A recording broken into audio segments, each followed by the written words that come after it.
Yo, what is going on, guys? This is Midwest Factor here, and today, ladies and gentlemen, I have a build guide video for you. So the basis of this build, yes, I know, it's going to be a Vex bleed build with her incarnate action skill, but I have made some tweaks from what I've seen other people make, because in my opinion, for especially the content that we have in the game right now, and there not really being much of an end game, a lot of the DPS that is going out in a lot of the builds is definitely overkill. So my goal of this build was to lean a little bit more into survivability and being able to keep up our action skill for longer. And that main part of the survivability is going to be coming from lifesteal, and we're going to be giving ourselves a ton more health.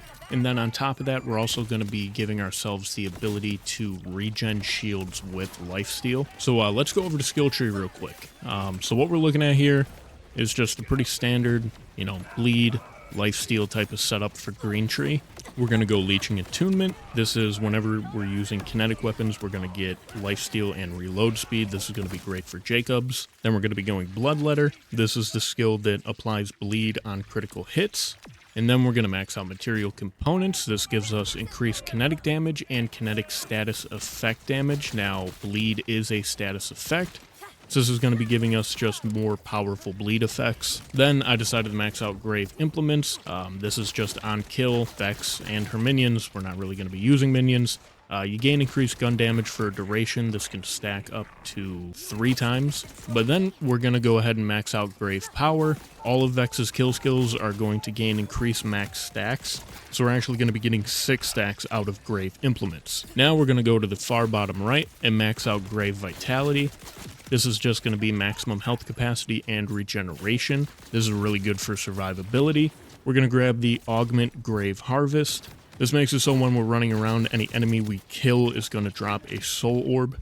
Don't detonate them if you're mobbing, because if you run over the soul orb, it's going to restore a portion of your action skill.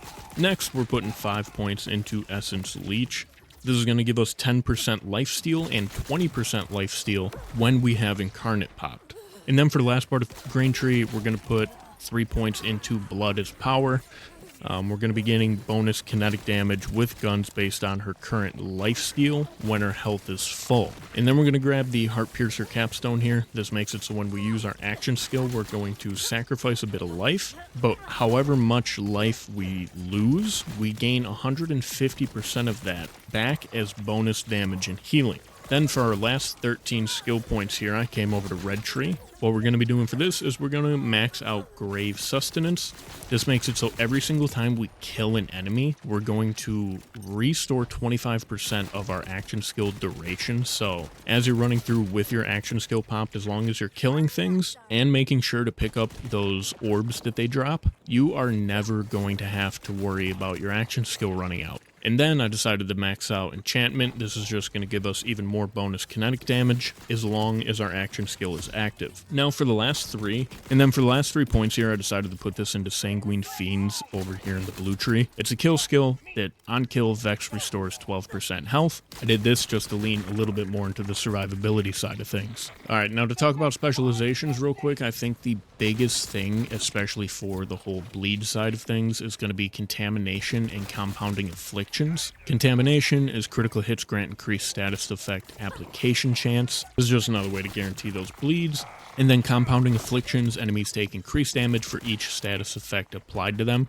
This is what makes that crit knife so good and just makes it ramp up the damage over time. And then I'm running Riddle You This. This just makes it so as long as you're doing a consistent stream of damage, your damage output is just going to keep ramping up. And then for the last one, I am running the Best Defense. This makes it so whenever we have full health or shields, we do 30% more damage. And with this build here, most of the time we're going to have completely full health, and we're going to be giving ourselves overshields. But since our health is going to have the highest maximum capacity, we're always going to have this 30% bonus. Alright, so now let's talk about gear and guns. The first thing I want to go over is the main part of this, where we're going to be giving ourselves a ton more health, but also giving ourselves that overshield. So our health should be completely full most of the time, so like I said, we're still going to be getting that 30% increase no matter what. Now how this works is with the Shielded Teen Witch class mod. So this reads, when Vex has maximum health, her lifesteal partially applies to shields, When Vex has maximum shield, her lifesteal partially grants overshield. And then on top of that, we also gain a plus 5% to lifesteal. Now this pairs perfectly with the Timekeeper's new shield. This is basically this game's Rough Rider.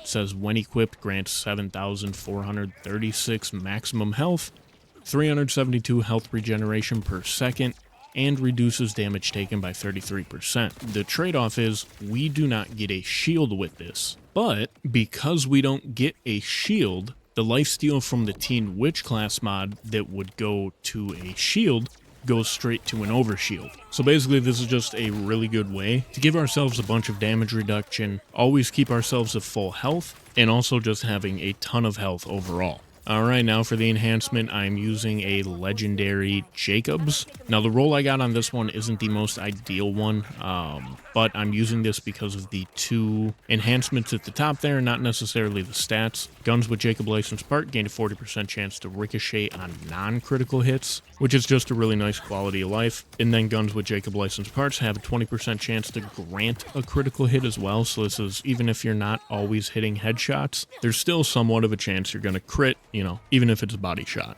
Alright, now let's get it out of the way. The game's been out a week, and we've all heard it a million times already. Rep kit, doesn't matter, just find one with amp. Now for the grenade ordnance, I'm switching it up and deciding to go against the grain and not use this broken piece of gear that everybody else is using, and I am running the penetrator throwing knife. Sue me, I don't give a shit, it's fun, alright? And now with that being said, would you also believe that I'm running a purple shotgun with a spread launcher underbarrel? But anyways, enough jokes aside, you pop this rep kit, you get your 200% damage, you tag an enemy with your throwing knife, you hit him with the underbarrel spread launcher, and especially with this bleed build, there is not an enemy in this game that isn't going to die in one shot. I have currently maxed all 4 characters, I'm working on builds for all of them.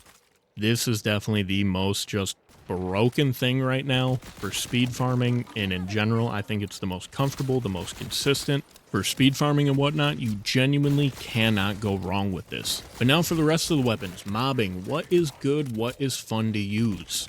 Well, here's another piece of gear I think we've all seen a million times already. The Hot Slugger. Yes, for mobbing, this is going to be the absolute best. You're going to one-shot damn near everything. At worst, maybe a 2-shot. This thing has Blazing Barrel. It deals 30% more damage for 10 seconds, and it stacks up to 3 times whenever you get a kill. So for mobbing, as long as you're consistently killing things, the damage on this thing is just going to ramp up. It's a slug, so it's super easy to aim for the head, get those crits, get the bleeds, and this thing just snowballs really well. But that's boring as shit, okay? The game's been out a week. I'm already bored of one-tapping everything. So what else can we use that is also good, but not so overpowered that you're falling asleep at the wheel while playing this game?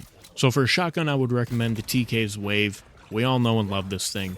Iconic shotgun in the Borderlands series. My other option for a shotgun would be the Rainbow Vomit. This thing is also really good. Now, for a pistol, the 7th Sense. This thing is absolutely amazing. The one I've got here has 4 bullets in the mag with a pretty quick reload, but out of all the other legendary Jacobs pistols, I personally think this one is the best. Now, the assault rifle. This is the most painful fucking category for me.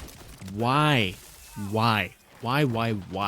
did they make it so the Rowan's Call guaranteed has Torgue sticky projectiles? I hate that system so much. Give me the Borderlands 3 Rowan's Call. So for an assault rifle, I think our best option for a Jacobs is probably going to be the Bonnie and Clyde. I don't do the whole swapping firing modes with this thing. Basically, on kill, it grants 100% damage for the other gun's mode and refills its magazine.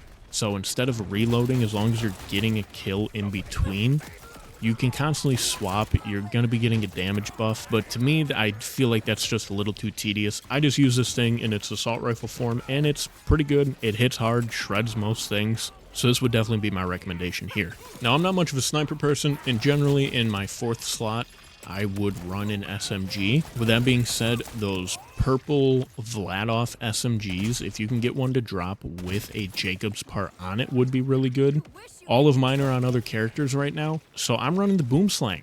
And funnily enough, this thing's alt fire has a crank SMG. The one I've got here also is Torgue Gyro Jets. I don't know if they all run like this, but for a sniper, I definitely think that this one feels the best just in the smoothness of gameplay with it. So for just general mobbing, every now and then, you know, if I want to feel like I'm in a Call of Duty montage, I'll pull this thing out. All right, so I think that just about wraps it up. That is my build for Vex. Like I said, pretty standard build, but I still wanted to get it out there. I do want to make builds on every character. Right now I'm working on a Rafa and a Harlow. Once I get those out, I'm going to start looking into Amon a little bit more. I got him to level 50, but I haven't really messed around with him too much. So once I figure out, you know, what builds I like the most and I get at least one build out for each character, I'm going to start going into weapons specifically and making some videos on those. If there's anything else you guys would like to see in the meantime, please leave a comment down below. Let me know. Leave a like if you enjoyed the video. You know the whole YouTube drill. And hopefully I will see you guys next time. Until then, deuces.